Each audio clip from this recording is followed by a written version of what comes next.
Sorry I'm late. My son's been kicking off at school and my wife thinks it's all my fault. How can it be my fault if I'm never home? Oh, you know how this job is. Actually, I don't. This is my first day as a pilot. Brilliant! Newbie, your initiation starts now.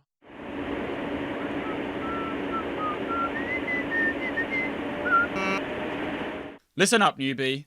Piloting rule number 1. Nobody cares if you're actually any good at flying a plane.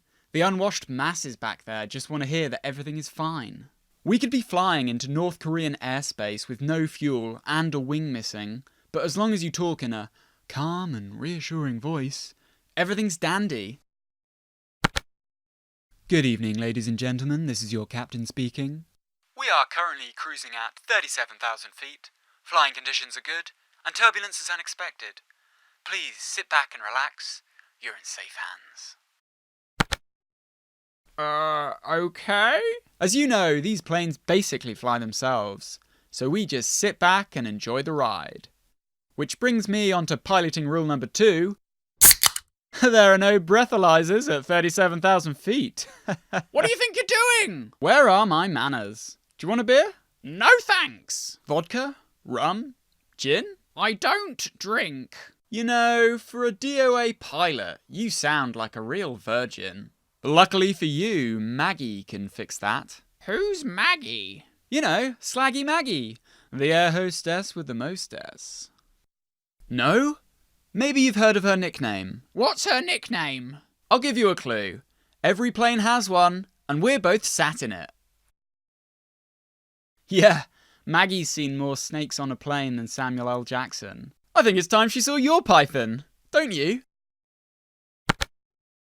Margaret Jones, please come to the cockpit immediately. What are you doing? Why did you do that? Relax, newbie. It's all part of your initiation. Maggie's going to come in here and give you a turbulence job. How else are you going to join the Extra Mile High Club? Extra Mile High Club? Turbulence job? What the hell are you talking about? You don't know? Oh, you, my friend, are in for a real treat. You know, I remember my first turbulence job.